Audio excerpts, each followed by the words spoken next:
La stupidité humaine est un sujet abordé dans cette discussion. L'orateur souligne que la stupidité humaine se manifeste lorsque les individus ont accès à l'information mais ne la prennent pas en compte dans leur prise de décision. Par exemple, il mentionne les guerres religieuses où des personnes ont combattu et sont mortes pour des dieux qu'ils n'ont jamais vus, sans que cela ait jamais apporté de résolution. Il critique également la tendance des gens à prier davantage lorsque leur prière ne semble pas exaucée, qualifiant cela de stupidité humaine. L'orateur suggère que les individus devraient être capables d'utiliser les informations qui leur sont données de manière plus judicieuse et de ne pas retomber dans l'illusion de l'ignorance une fois qu'ils ont eu un aperçu de la vérité. L'auteur soulève l'idée que tout au long de l'histoire, de nombreux pays ont fait la guerre pour conquérir des territoires, mais que ces conquêtes sont souvent éphémères car elles finissent par être perdues. Il mentionne que les individus ont tendance à répéter les mêmes schémas de comportement, comme les révoltes, les guerres ou les tentatives de renversement des gouvernements, même si ces actions ne mènent généralement à rien. Il critique également le fait que les êtres humains ne semblent pas tirer les leçons de leurs expériences passées et continuent à agir de manière irrationnelle. L'auteur prend l'exemple de l'achat de billets de loterie pour illustrer cette irrationalité. En concluant, il soutient que les êtres humains devraient faire preuve de plus d'intelligence et de discernement pour éviter la stupidité qui les empêche de progresser. La colère mentale est une notion qui peut être bénéfique pour certaines personnes, mais pas pour toutes. Certains individus l'utilisent pour se défendre contre des mécanismes de manipulation, tandis que d'autres l'utilisent pour se motiver et agir. Cependant, il est important de comprendre qu'elle peut devenir dangereuse si elle est mal appliquée. De plus, la stupidité humaine et la peur engendrée par l'arnaque, les hiérarchies et la manipulation conduisent souvent à un retour aux traditions et aux rituels, ce qui renforce la stagnation et la stupidité. Certains individus ont tenté d'appliquer ces idées, en créant des communes comme l'Association écologique du Verseau, mais ont été confrontés à des obstacles financiers et à la difficulté de trouver les bonnes personnes pour les soutenir. Le problème réside dans l'interprétation de l'information donnée, où certaines personnes préfèrent agir sans comprendre pleinement les conséquences. Malgré les bonnes intentions de certains, cela peut entraîner des problèmes et des tensions au sein des communautés. Le narrateur exprime son point de vue sur la nécessité de souffrir pour avancer. Il remarque que les humains ont du mal à comprendre sans passer par cette souffrance. Il souligne que certaines personnes sont capables de comprendre sans souffrir, mais que la majorité a besoin de cette expérience pour évoluer. Le narrateur reconnaît également que même lui, dans sa position actuelle, ressent de la souffrance. Il exprime le besoin pour l'humanité de se libérer de ce cycle de souffrance et de mettre fin à la roue qui amène continuellement des hauts et des bas. Il est souvent dit que l'été est plus court que l'hiver, car le printemps dure longtemps.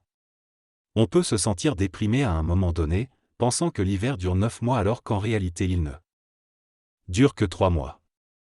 La personne se questionne sur le fait qu'elle ne voit pas souvent de neige ni ne ressent un froid intense, mais trouve cela étrange. Cette idée est comparée à une grande roue qui nous amène toujours au mois d'avril, où quelque chose de nouveau pourrait se produire, mais souvent on ne se prépare pas suffisamment à ce moment. L'auteur souligne le besoin de bloquer cette roue, de refuser la dissonance cognitive et de ne pas être indécis dans la vie. Il fait également une analogie avec une grève, expliquant que si la moitié des personnes acceptent de faire grève et l'autre moitié refuse, personne ne pourra se défendre. Il soulève l'idée que dans une société traditionnelle, on tente souvent de convaincre ou d'éliminer ceux qui ne sont pas d'accord, mais cela ne fonctionne pas. Il estime aussi qu'on ne peut pas éliminer des individus, car cela créerait un déséquilibre et pourrait conduire à des conséquences négatives pour le reste du groupe. Dans cette conversation, il est question du fait d'être pris au dépourvu après 2 ans de situations difficiles. Les personnes impliquées se plaignent régulièrement et ne parviennent pas à avancer, leurs énergies étant toujours focalisées sur un individu problématique. Ils tirent la conclusion que ce n'était pas le bon moment pour agir et qu'ils doivent trouver une autre solution. Le narrateur critique également le fait que certaines personnes veulent imposer leur vision des choses aux autres, en tentant d'influencer leur façon de penser. Il souligne que cela ressemble à une situation similaire avec les religions, où certains essaient de manipuler la pensée des autres. La conversation se poursuit en abordant les problèmes de dynamique de groupe et de respect mutuel. Ils évoquent la possibilité de mettre le groupe à l'écart plutôt que de renvoyer l'individu perturbateur. Ils discutent également de l'importance de créer une structure hiérarchique stricte pour lutter contre les influences astrales négatives. En conclusion, ils estiment que l'humain doit prendre des décisions et agir en accord avec celles-ci, afin de créer un ordre plus équilibré tant dans sa vie personnelle que dans la société. L'auteur explique qu'il existe des structures hiérarchiques dans lesquelles les individus en bas peuvent remettre en question l'autorité de ceux en haut s'ils jugent qu'ils n'ont pas d'allure. Cependant, il faut un consensus de la majorité pour pouvoir destituer quelqu'un de son poste. Il souligne que cette notion ne relève pas de la religion mais plutôt de la mentalité. Il affirme qu'il est important d'accepter d'obéir et de pratiquer l'obéissance pour développer son ego et son niveau d'astralité. Il suggère également qu'il est bénéfique de former des groupes synergiques où chaque individu a des tâches spécifiques à accomplir, ce qui crée une force collective puissante. L'auteur évoque ensuite l'exemple d'une commune en Écosse qui a réussi à prospérer en raison de la discipline et de l'obéissance des membres. Enfin, il explique que la modestie et la solidarité sont essentielles dans ces structures pour éviter la pauvreté et absorber le malheur. Le gros défaut des gens intelligents est leur incapacité à s'unir. Les religions, qui manquent d'intelligence, manipulent les gens, les conduisant à des conflits et à des destructions. Les Japonais, en revanche, ont réussi à devenir une puissance en électronique et en cinéma grâce à leur structure d'affaires militaires. Pour atteindre un supramental, les individus doivent créer des alliances basées sur un objectif commun. Sur un bateau appelé le plan d'intelligence instrumentale, il faut décider de former un groupe et de travailler ensemble pour avancer. Chacun doit mettre ses talents au service du bateau sans se préoccuper de sa propre créativité. Mais les individus ont peur d'être manipulés et préfèrent agir individuellement, ce qui conduit au chaos. Il est important de comprendre que les alliances divisent le travail et multiplient les résultats. Entre la religion et ceux qui n'en font pas partie, il y a une différence de conscience, même si leurs actions semblent similaires. Les alliances sont intelligentes car elles permettent d'avancer collectivement. L'individu qui parle dans ce texte exprime sa frustration d'être souvent considéré comme un élément perturbateur. Il souligne l'utilité d'avoir du mouchoir lorsqu'on a la grippe et critique le fait d'être placé dans des endroits inconfortables. Il aborde ensuite la notion de structure martiale et estime que l'être humain doit comprendre l'importance de se reposer et de s'allier avec d'autres. Il souligne que seul, on ne peut rien faire et encourage à arrêter la roue de la vie pour décider dans quelle direction la faire tourner.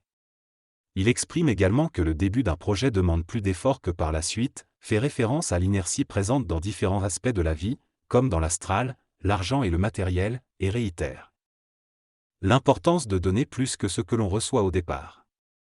Il compare cette dynamique à pousser une voiture immobile et évoque les obstacles et les dissensions qui peuvent surgir lorsqu'on décide de se lancer dans une aventure. Finalement, il critique ceux qui prétendent savoir mieux que les autres mais qui ne font rien de leur vie, et souligne la frustration qu'ils peuvent causer en les laissant derrière ou en les emmenant avec eux. Il s'agit d'une réflexion sur l'importance de travailler ensemble en tant que groupe pour atteindre des résultats positifs. L'auteur souligne que lorsque les individus s'éloignent du groupe, cela diminue la puissance du groupe, tandis que lorsqu'ils s'unissent, cela multiplie la puissance du groupe. On mentionne également l'importance de ne pas perdre son énergie en se laissant distraire par des choses sans importance, mais plutôt de se concentrer sur des objectifs communs. L'auteur critique également la stupidité humaine et encourage les individus à prendre des décisions pour changer leur vie. Enfin, il évoque la possibilité d'une pyramide énergétique où certains individus travaillent ensemble pour soutenir ceux qui se trouvent au sommet, mais rappelle que ceux qui atteignent les sommets en bénéficieront en premier. Il semble que le texte parle de l'importance de travailler ensemble pour réussir. L'auteur souligne que lorsque l'on partage les ressources et les efforts, tout le groupe en bénéficie. Il mentionne également que les décisions doivent être prises collectivement, sans favoriser une seule personne, afin de minimiser les désaccords et les conflits. L'auteur illustre son propos en évoquant l'exemple de médecins qui n'ont pas réussi à s'entendre sur l'aménagement d'une clinique. Il conclut en disant que l'humain doit comprendre qu'il faut faire des alliances et travailler ensemble pour atteindre ses objectifs. Le texte parle de l'importance de la collaboration et de la création d'alliances pour réussir dans la société. Il mentionne que souvent, les individus se découragent et pensent qu'ils ne peuvent rien accomplir en raison de leur manque de qualification ou de leur éducation. Cependant, l'auteur soutient qu'il y a toujours des solutions possibles pour chaque problème et que l'important est de choisir une solution et de l'appliquer avec détermination. Il souligne également que les êtres humains doivent être entourés de personnes positives et correctes pour réussir. Enfin, il insiste sur l'importance de la volonté, de l'honnêteté et de l'intention dans la collaboration en société. L'idée principale de ce texte est que l'humain agit de manière stupide malgré son intelligence. L'auteur souligne le besoin d'agir en fonction de nos désirs et de nos goûts plutôt que de suivre des voies préétablies par la société. Il évoque également la nécessité d'agir avec intelligence, notamment dans des situations d'urgence, et critique ceux qui attendent que les choses soient parfaites avant d'agir. L'auteur aborde également la question de l'euthanasie, affirmant que si l'on est intelligent, on saura prendre des décisions difficiles. Enfin, il souligne l'importance pour l'humanité de progresser et d'avancer dans la vie, même si cela implique de sortir de sa zone de confort. L'essentiel de cet extrait de texte est qu'il est nécessaire que nous, en tant qu'individus et collectivement, progressions dans notre intelligence. Il y a une référence à l'idée que nous avançons constamment et qu'il est essentiel de continuer sur cette voie. L'analogie d'un bulldozer est utilisée pour illustrer ce concept, expliquant que nous devons avancer et créer notre propre chemin, même si cela implique de surmonter des obstacles. Il y a également une critique de la tendance à se reposer ou à s'arrêter lorsque nous sommes confortables ou âgés. L'idée est de continuer à avancer, comme un moteur de bulldozer, pour construire et progresser. La conclusion est que nous devons nous réunir à l'avenir pour discuter davantage de ces idées.